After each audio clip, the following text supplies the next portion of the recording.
Magandang araw po sa ating lahat, mga kapatid.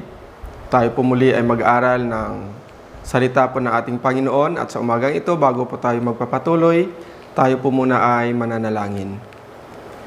Sa umagang ito, Panginoon, maraming salamat po muli sa panibagong araw na inyo pong binigay po sa amin, sa buhay at kalakasan na inyo pong patuloy na binibigay.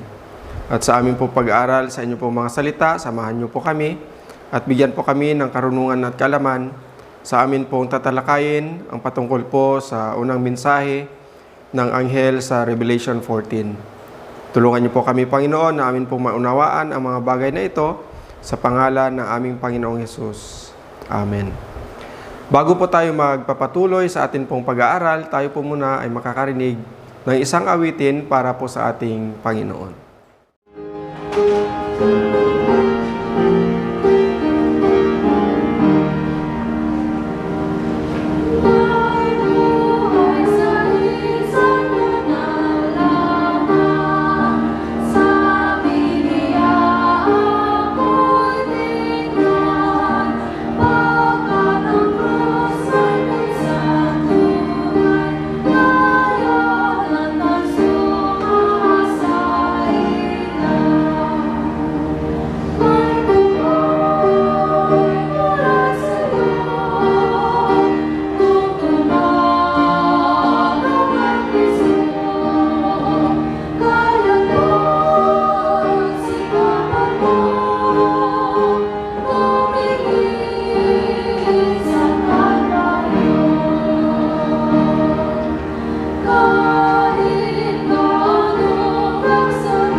Sa umagang ito, ang atin pong pag-aaralan ay patungkol po sa unang mensahe ng unang anghel doon po sa tatlong mensahe ng mga anghel sa Revelation chapter 14. So, itong unang mensahe ng unang anghel na ito ay mababasa po natin sa Revelation 14:6 and 7. At ang sinasabi po dito sa verse 6, "At nakita ko ang isa pang anghel na lumilipad sa gitna ng himpapawid na may walang hanggang ebanghelyo na ipahayag sa mga naninirahan sa lupa, sa bawat bansa, lipi, wika at bayan." At sa verse 7, sinabi niya sa malakas na tinig, "Matakot kayo sa Diyos at magbigay kaluwalhatian sa Kanya, sapagkat dumating na ang oras ng Kanyang paghuhukom, at sambahin ninyo ang gumawa ng langit, ng lupa, ng dagat, at ng mga bukal ng tubig." Ngayon, may tatlong bagay po na sinasabi po dito sa unang mensahe ng unang anghel doon po sa Revelation 14. No, ito po yung three angels messages, at unahin po natin, pag-aralan po natin ang unang mensahe ng unang anghel doon po sa Revelation 14. Ngayon, yung tatlong bagay na sinasabi po dito sa mensahe ng unang anghel ay tayo po ay matakot sa Diyos. Pangalawa po, magbigay tayo ng kaluwalhatian sa Kanya at sambahin natin ang naglalang ng lahat ng bagay. So, ito po, mayroon pong mensahe sa huling kapanahunan na kung saan itong mensahe ng unang anghel ay may counterfeit din po si Satanas na mensahe po para sa mga tao sa huling kapanahunan. Una po, yung tinatawag po na matakot o fear. Si Satanas din po ay meron po siyang counterfeit sa takot. Ang kanya pong patuloy na ini-instill o pinapasok sa isip ng tao ay matakot tayo sa Diyos dahil nga tayo po ay husgahan niya. Tayo po ay parurusahan. Pero dito po sa mensahe ng unang anghel ay sinasabi po dito na tayo po ay matakot sa Diyos at ibang pagtakot po ang sinasabi po dito, no? Matatalakay po natin yan mamaya. At yung pangalawa po na counterfeit ni Satanas sa huling kapanahunan ay yung kaluwalhatian. Si Satanas man, mga kapatid, ay hangad niya na siya po ay luwalhatiin ng mga anghel doon po sa langit.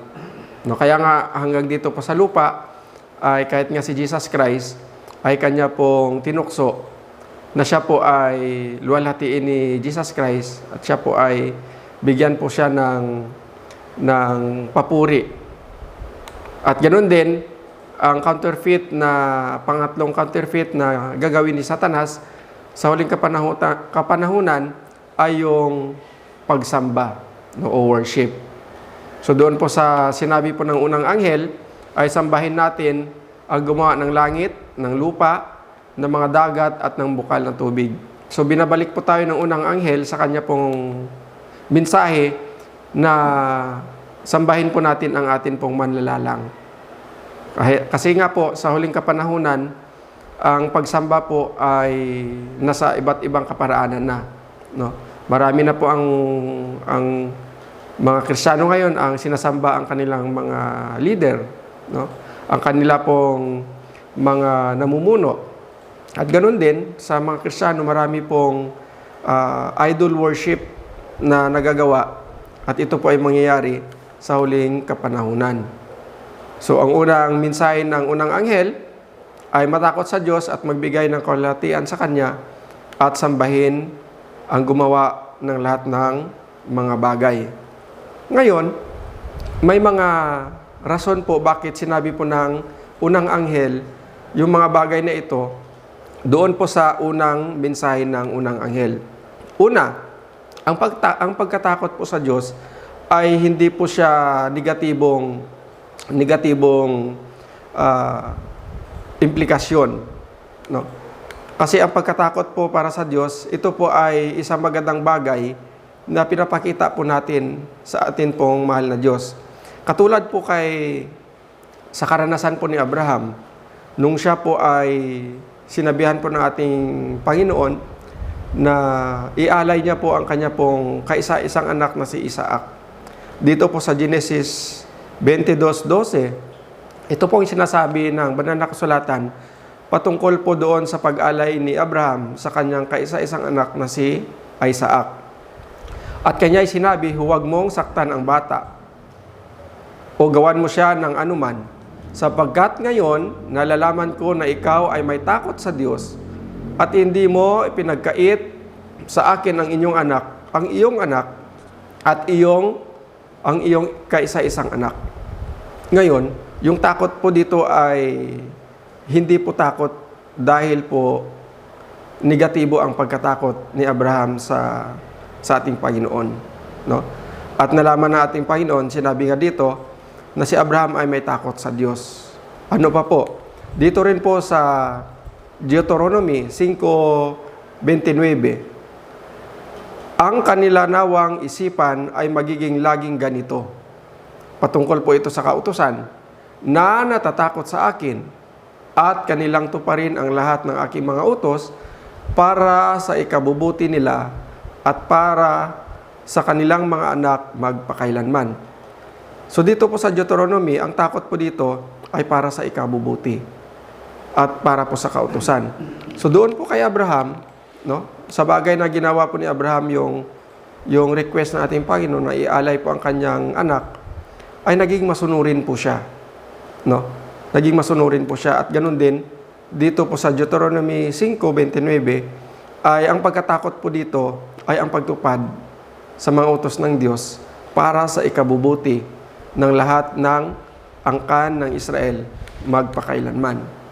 Hindi lang po yun, kahit nga po si Haring David ay nakita niya po ang kahalagaan ng takot sa Panginoon.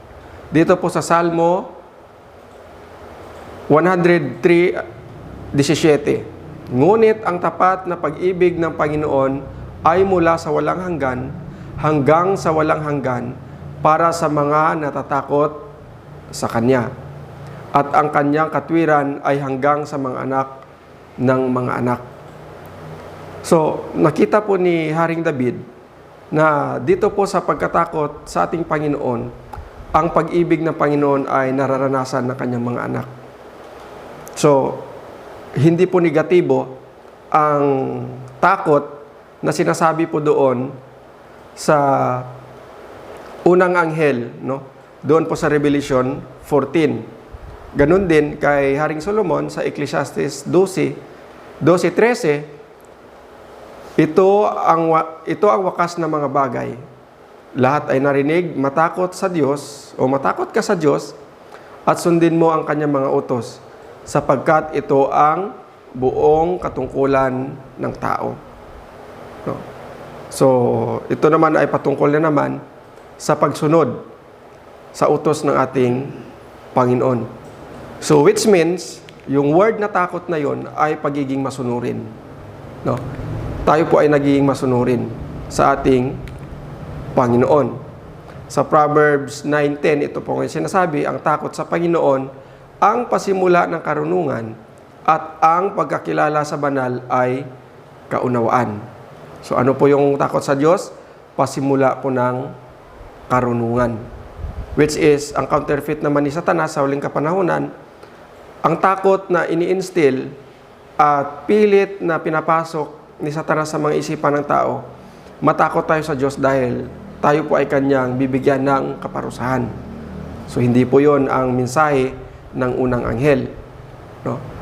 Ang takot na yon ay pinapakita ng mga tao o ng mga ililigtas na ating Panginoon sa huling kapanahunan na sila po ay nagiging masunurin sa ating Panginoon.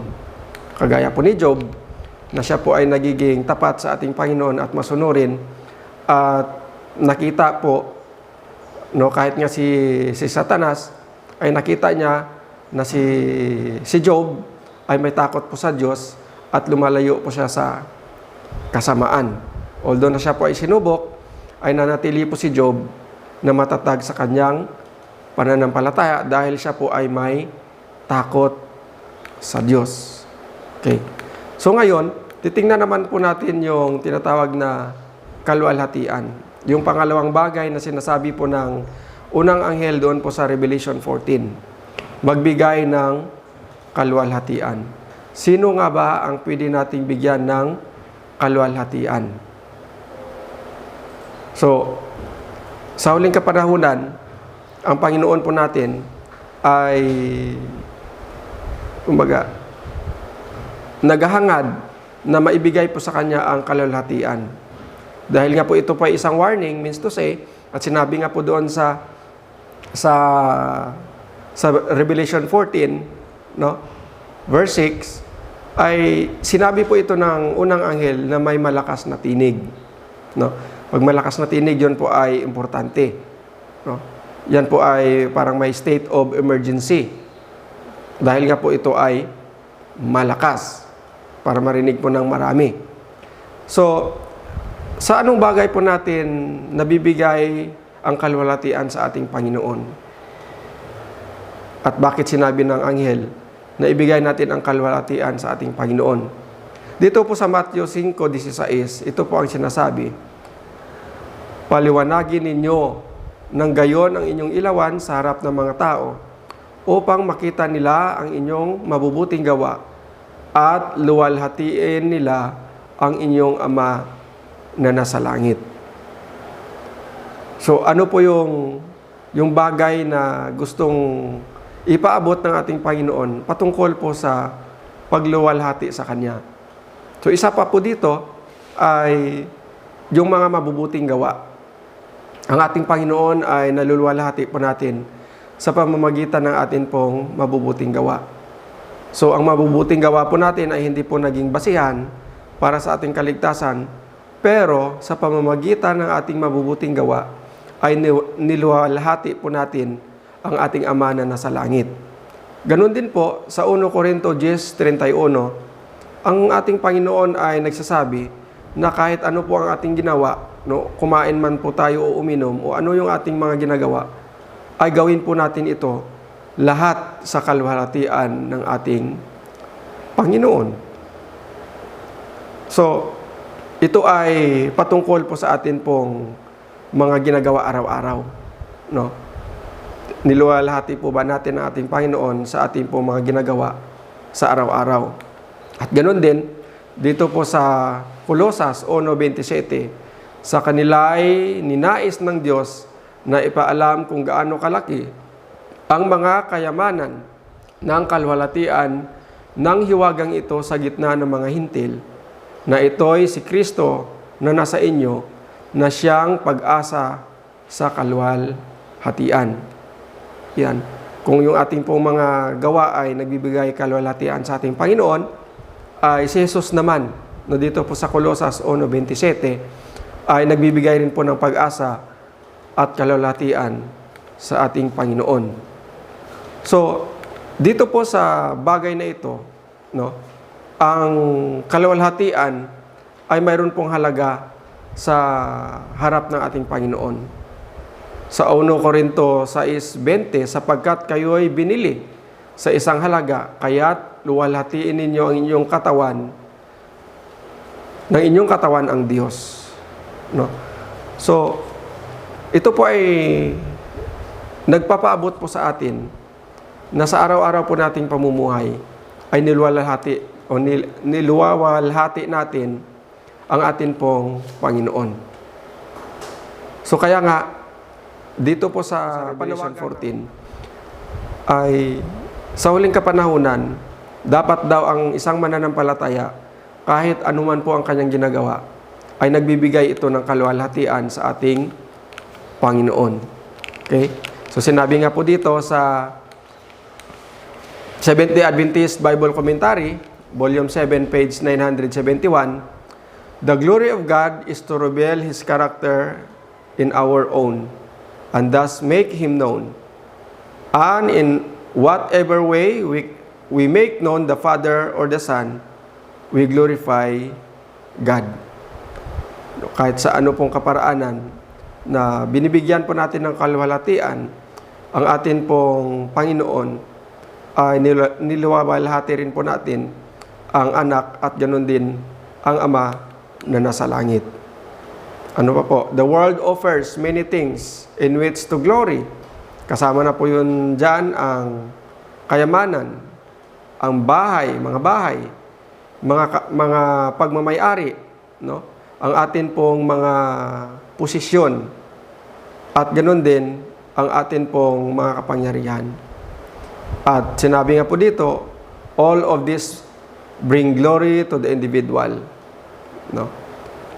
Tayo po ay naluwalhati din sa pamamagitan ng ating kayamanan, no? Yung mga bagay na atin pong na-acquire sa sanlibutan. Katulad na pag tayo po ay may mataas na posisyon sa trabaho, di ba? Binibigyan po tayo ng glory ng atin pong mga nasasakupan. On the other hand, the follower of Jesus is admonished to give glory to God. Sa atin po na mga tagapasunod ng ating pong Panginoong Hesus, isa lang po ang atin pong tanging dapat gawin. Bigyan ng kalwalhatian ang ating Panginoon. Sinabi po dito sa Desire of Ages, page 341, God has called us to the obtaining of the glory, character of our Lord Jesus Christ. So pag tayo po ay mayroon pong karakter na katulad po ng ating pong Panginoon, ay naluluwalhati po natin ang atin pong Ama na nasa langit. At yung panghuli po ay sambahin ninyo ang gumawa ng lahat ng mga bagay. Ngayon, sa pangtatlong panawagan o tatlong bagay na sinasabi po ng unang anghel doon po sa Revelation 14, ang pagsamba sa huling kapanahunan ay isang issue na kung saan nung unang panahon ay naging issue na rin po ito sa langit. No? Sa katauhan po ni Lucifer, hanggang sa panahon po natin, hanggang sa huling kapanahunan, sa katapusan po ng atin pong mundo, ang pagsamba ay isang issue na binabato po ni Satanas doon po sa mga tao. To worship God in spirit and in truth is to do so in all sincerity with the highest faculties of mind and emotion. We're applying personally the principles of truth to one's own life. So ang worship ngayon, sa panahon natin ay marami ng counterfeit, no? May worship ngayon na more on music, no?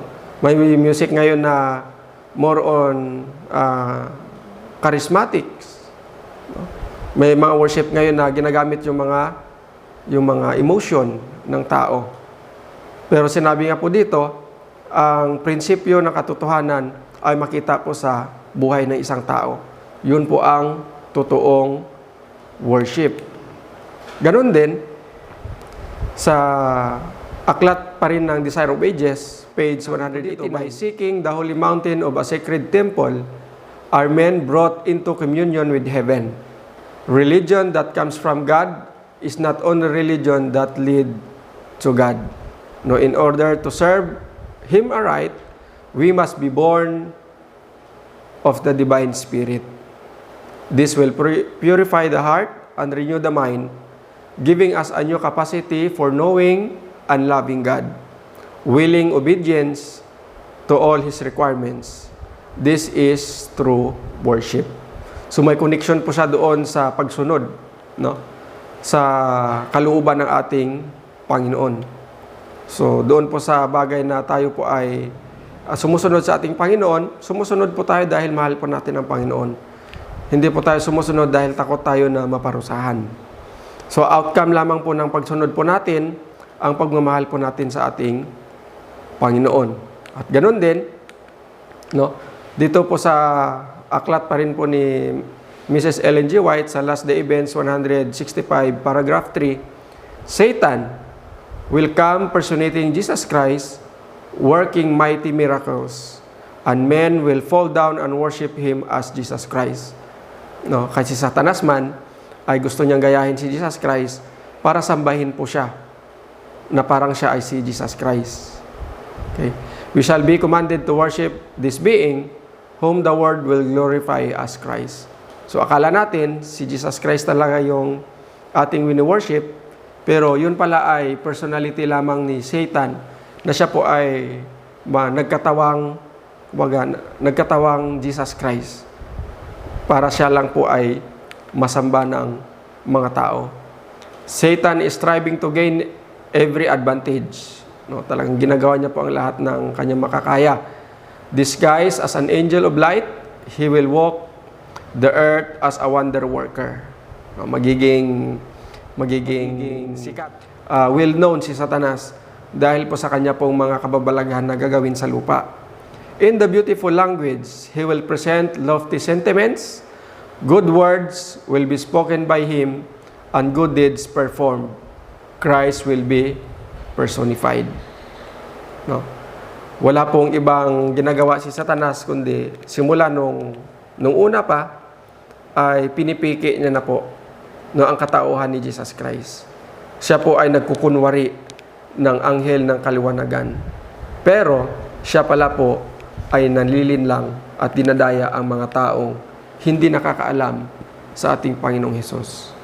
So, itong tatlong mensahe ng anghel sa Revelation 14, ang unang anghel po dito ay pinapahayag po sa atin na tayo po ay magbigay po ng takot sa ating Panginoon. No? Takot ng pagsunod. Ganon din po, ang kaluwalhatian ay atin pong ibigay sa Kanya. At ganon din, ang tunay na pagsamba ay ibigay po natin sa Kanya. Dahil nga po sa huling kapanahunan, ang mga bagay na ito ay gagawin din po ni Satanas. So sa bagay na yan, tayo pong mga nakakaalam ay hindi po tayo madaya. No? Kahit na po si Satanas ay magkatawan na anghel ng kaliwanagan, alam po natin na si Satanas po yun. No? Sa panahon po natin ngayon, mahirap po natin ma-identify ang peke at ang tunay dahil halos magkapareho po sila. Pero may mga bagay po na pagkakilanlan po ng peke at tunay, lalong-lalo na po sa personality, no? O sa image ng ating Panginoon.